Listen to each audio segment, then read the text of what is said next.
Right, what's happening, people, and welcome back to the Joey Knight podcast. Now, I've been thinking about it, and I've said a lot of the time in pre-season, the fact we're only going to have one game a week is going to be a massively, massively beneficial thing for Chelsea, and I still do go by that, but I do love my football, and I would prefer the games to come thick and fast sometimes. It is a week we have to wait from the last game until the next game, which is obviously West Ham at Upton Park. Is it even still called Upton Park? I don't even know. Yeah, but London Stadium. Yeah, London Stadium. I still call it Upton Park.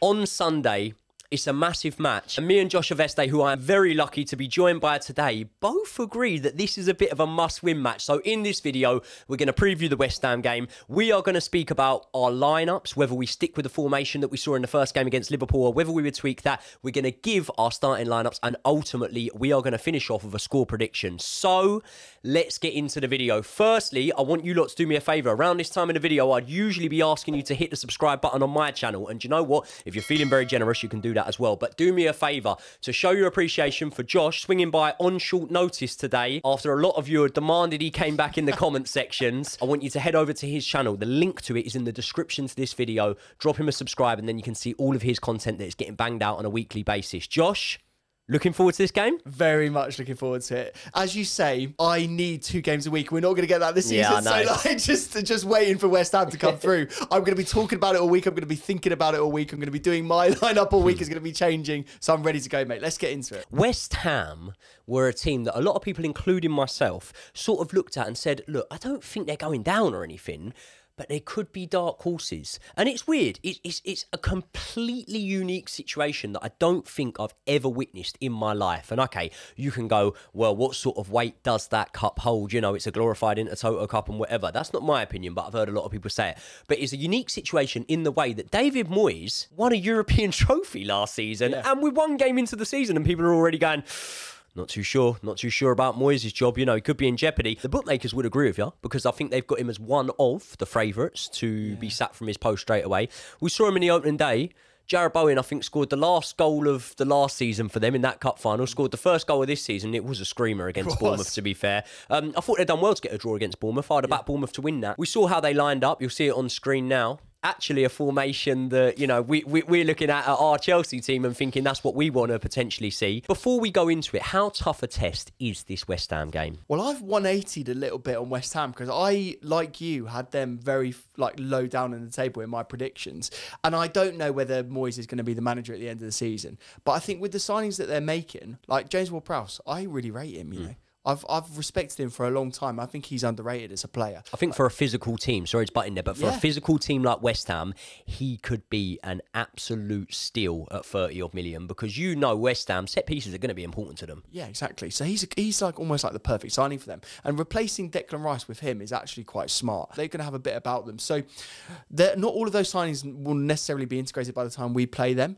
But overall, I think they're going to be better than what they are. But getting into when we've got them on Sunday, I think we should be beating them, and we should be beating them convincingly. So we've got to navigate around that and around their sort of players that we have. So let's get into. Should we get into their team sheet that they had last game? So they started with Areola in goal, Emerson, one of our former favourites at left back, Aguerd, Zuma and Kufal, Paqueta and Souček. And Paqueta's more of like an attacking midfielder. I did think when I saw Paqueta sitting in that hold, I sort of thought, that don't suit you too well. So I'd imagine he'd be moved up. Yeah, and apparently he's leaving as well. So that's an interesting one. Yeah, Man City for him. Man City, which are going to pay like 80-odd million pounds for this guy, which I thought was a really weird transfer. But transfer prices are crazy. You never catch me. You never catch me paying 8 million for someone.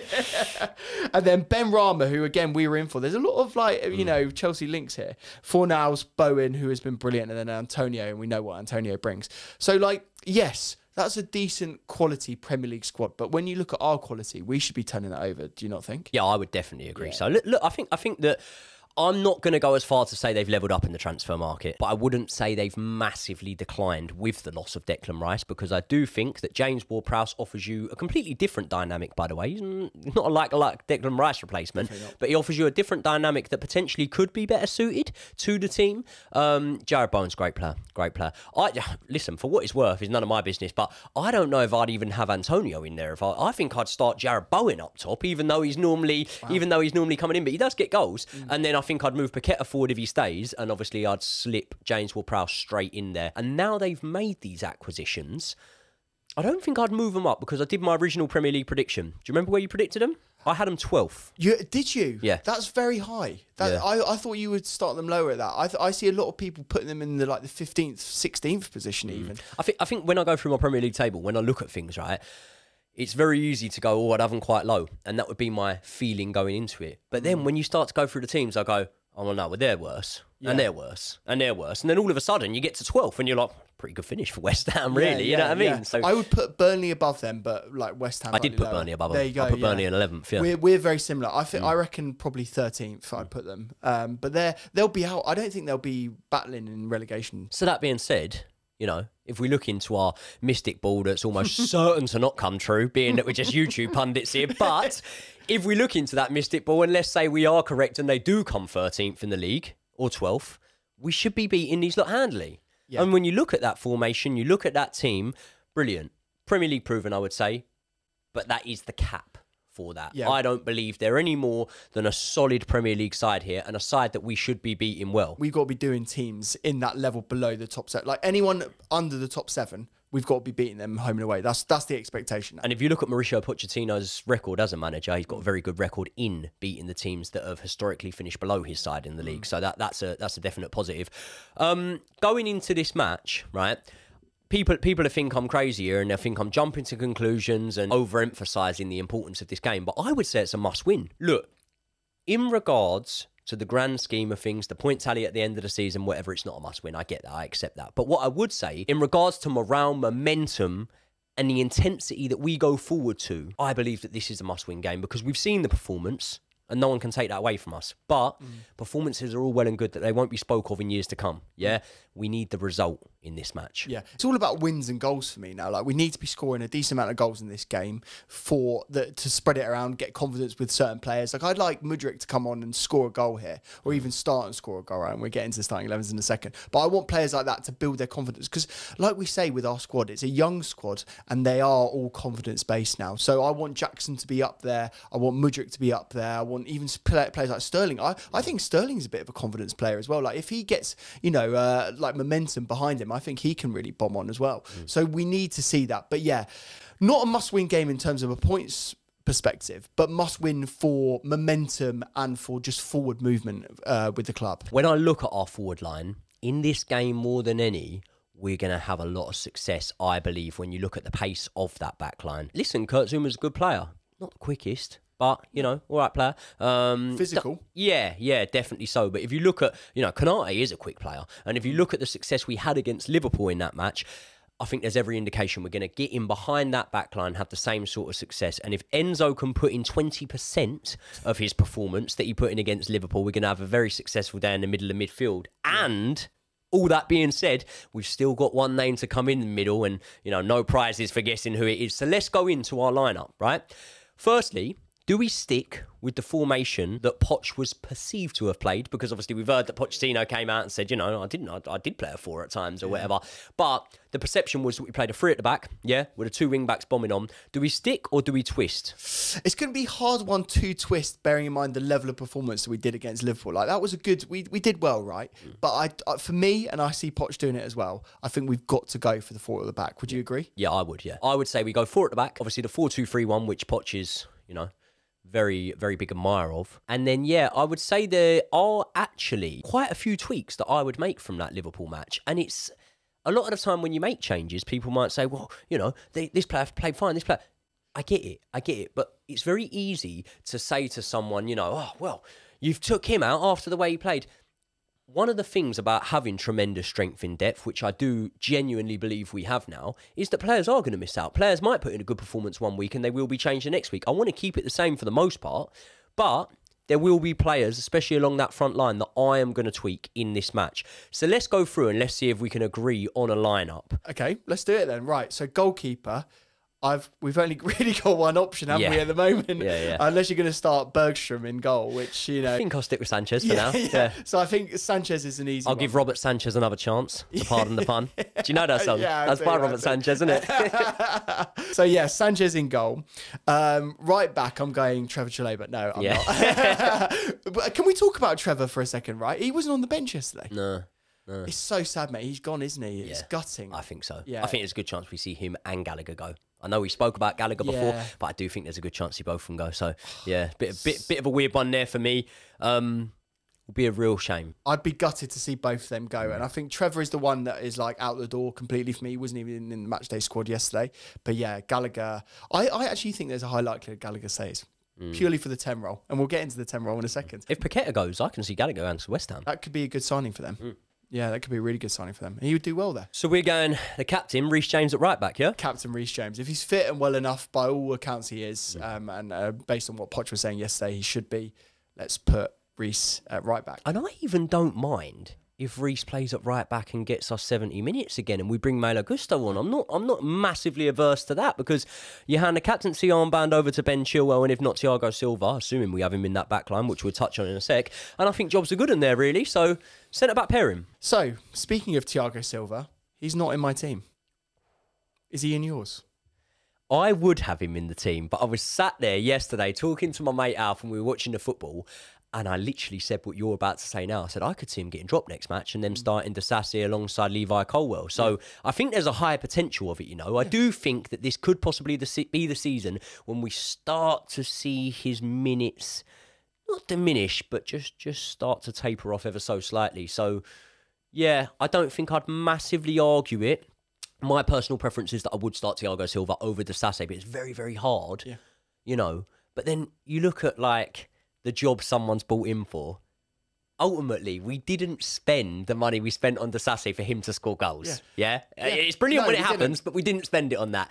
And I do think that I would say Thiago Silva put more of a solid performance in than him yesterday. So it would be my pick, but I'm very happy to go with Disasi. If that I'm assuming that's who you'd start there. Yeah. I'm not dropping Thiago Silva. I'm not saying he didn't play well. In fact, I thought he was one of our better players yesterday, and he always is because he, you know, that's what he does. He's Thiago Silva. He's Thiago Silva, like he's quality. I just think like now when we're talking about pace, and you look at their strengths for West Ham, they're not the paciest of teams, but they are physical. They can get in behind, and I want physicality in my back line. And I think Disasi and Colwill, they both played very well yesterday. I thought, you know, both of them did great. Disasi, yes, he made a slight error where he, you know, lost concentration and a ball came in behind and they got their goal. I don't see that happening too often in comparison. You know, Liverpool versus West Ham. No offense to West Ham, but they're not the same. So I think Disasi and Colwill for me would be the starting. But again, I'm happy to be convinced. Pochettino's a great manager, and he's a manager that has been known to get really, really good results out of players' confidence and out of their individual performances. And when I look at that, I actually do think it's quite likely that we see that happen because I think that he will see the benefit of keeping Disasi on this high, you know, this wave that he's riding after that first match. I think he'll see the benefit of that and understand that it would probably be more detrimental to drop him than dropping Thiago Silva, who is a brilliant player, but let's not beat around the bush. He knows his age. He understands the role that he might start to develop in this team. So we are going Disasi and Levi Colwill at the back. Left back, it's pretty obvious, isn't Cucurella. it? Yeah, Cucurella. Is he even going to be like we haven't even talked about that? I don't think we can shift him. I don't think we'll be able to shift him. Have you heard of the rumours about Newcastle? Yeah, I've heard rumours about Newcastle summer long, but I mean, he's not an upgrade on Dan Burn. I think he's not. Your good friend True Jordan, I've said to say about this, but I think he'd back my opinion in that, wouldn't he? Well, Brian was talking yesterday about bringing in another left back option. Surely he's not in favour of Cucurella, is he? I think he'd be open to an option. Like they need some backup. So let's see. Like it could be quite good there. Yeah. No, I think Ben Chilwell gets in the team right, and I think he was my man of the match in the Liverpool game. I thought he was absolute quality, and so let's whack him in. So the midfield two. We're going Enzo Fernandez and Caicedo. Do I need to? Do we spring Caicedo straight in there? I'm gonna come back at you and say I'm playing a midfield 3, mate. You're playing a 3? Yeah, right. I'm playing a midfield 3. So I'm going Caicedo and then Enzo, obviously, and then my third player in the 3 is Gallagher. I knew you were going Gallagher. Yeah. So in terms of your formation, who would be your 10? I'd play a 2, right? I'd play the pivot and then I'd play the front line long. But because I am going to do a final thoughts video on this, although we'll sort of throw ideas around, I really want your team on this and we'll agree to as much of an extent as we can. So I will go with your one. I personally would go the 2 of Enzo and Caicedo. I'd throw them straight in there. The only one thing about that is because of the transfer saga, he hasn't actually played in pre-season, has he? So he's been training. He has been training. So I'm confident he's at the level. He's a very fit guy. So I'm not worried about that. And then for me, I would go on that front line. I would go Mudryk.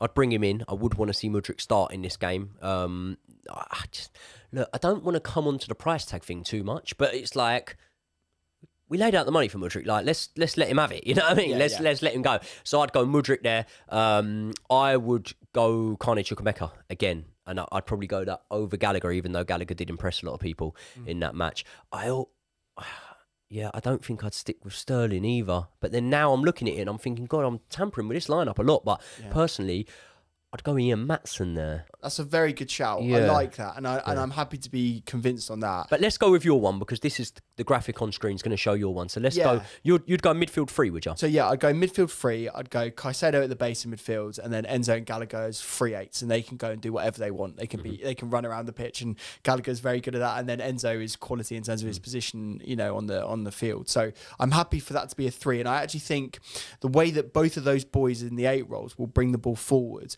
will really help us against West Ham. I think that will almost be our X factor. And we looked a little bit open in the middle of midfield against Liverpool. And so obviously Caicedo coming in completely changes that. But also like whacking 3 in midfield as opposed to like a 10, I think will be better for us. And I actually see us playing more of a 3 for the rest of the season, to be fair, with Nkunku being out. Funny little point there. We've emphasised more than enough the effect that Caicedo is going to have on Enzo's game and how much he's going to free it up, right? If he stays and he's in and around that first team, which if he does stay, I can definitely see him being, the effect that Caicedo is going to have on Conor Gallagher's game is going to be massive as well. I know it's brutal to say, mate, but Gallagher is a better player right now than Chukwuemeka. Like it is that simple. And like that, again, we're not slagging off him. We're not slagging off Carney. There's nothing wrong with him. He's going to be a quality player, and his ceiling is probably potentially higher than Gallagher's, right? But we're in the here and now. Like, we've got to field a team against West Ham who are, as we say, experienced Premier League squads. And I want players that have been in the Premier League and can do it. And Gallagher has a slight edge over Carney for me. So, nothing against him. He can come on and make a real difference off the bench. But for me, I'd go Gallagher. Then you're going 2 wingers either side of the striker. 2 wingers either side, yeah. So, in terms of my team, I'm not predicting Poch's team now, but I'm also agreeing with you. Mudryk has to play. He's got the pace. He will destroy West Ham. If he has the confidence that he's had in pre-season and they give him the ball in the areas that he needs to receive it and actually running on, maybe even some balls over the top. We haven't seen a lot of that last season, so I'm hoping, we've seen a bit more in pre-season. Let's get some verticality and the boys running in behind. Jackson and him together. Yeah, going to be good. So I've given the away link up there already. So Mudryk on the left, I would put him on, and then I'd put Jackson through the middle. I mean, we've only got him as an option. I also think this is the game we see him scoring. So that caps it off then with the right winger. Who are we putting on that right wing? I reckon it's going to be Sterling. Yeah, right. But if it was my choice, I'd go for Noni Madueke. I'm just not sure about his fitness. So hopefully he's been impressing in training. He was obviously on the bench the other day, so he must be ready to go. Didn't come on. So again, a bit disappointing that he didn't come on. I would have liked to have seen him. But I think if he's fit and ready to go, he's done enough. But I could just see it being Sterling. So I'm kind of going half and half. But for me, Noni. From an experience factor, I think when you look at the front line you've picked, if he was to go Mudryk, if he was to go Jackson, I know Mudryk, came in for half the season, but he wasn't, for the most part, a first team starter, even when he did come in. I think when you look at that, very, very likely goes Raheem Sterling. Yeah, definitely. So I think for us, if it's our team, I'm going Noni. So we'll whack that on screen. Noni, but I think I could see it being Sterling in Poch's team. So let's both give our score predictions for this match. I'll start, and then I'll swing it back over to you. And for some reason, I think me and you have got the exact same scoreline. I just got a little telepathic thing going on here. We're both saying 3-0, aren't we? I knew that was going to be it. Guys, this is ridiculous. I knew it was going to be 3-0. I was going to change it then, but I can't. With a Jackson goal. It's 3-0. It is 3-0. Like, it's got that written all over it. I don't think we will concede. No. I don't think they've got enough. Like, Bowen's a great player.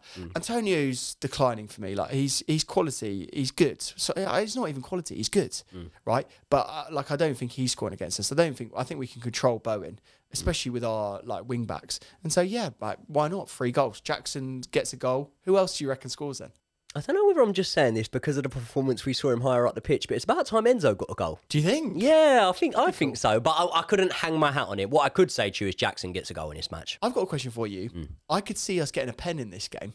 Who's taking it? If Sterling was on the pitch, he would take it. Mate, I would watch that. I wouldn't watch it. No. I honestly would have my hands. No, I'm not saying I do think it's the one. No, as in, I'd literally be sat there like, I couldn't So for pen. me, Jackson. You give let Jackson take the pen. Yeah.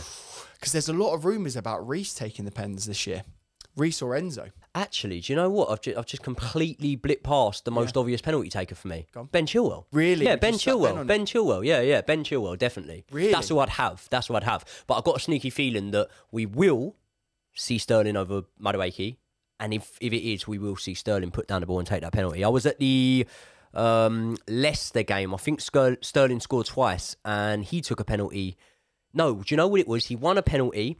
He took the ball off Jorginho, put it down on the spot, and then the penalty got ruled out and they didn't take it in the end. So he's obviously confident and would like to take the penalty. I think we'd see him do it. So yeah. But people, we want to know what you think of this game. What sort of performance are you expecting to see from Chelsea? What would your starting 11 be? And how much of a threat are West Ham in this game? And ultimately, I want your score predictions below. So let us know your score predictions in the comments. When this video drops, I will be in the comments. I'll be reading all of your comments and I'll try and respond to as many of you as I possibly can. And once again, do me a massive favour. If you are appreciative, which I'm sure you are, of Josh giving us his time on short notice and coming onto the channel today, head over to his channel. The link is in the description. Give him a subscribe so that you can see all the content coming out from there, and we will see you all in the next one.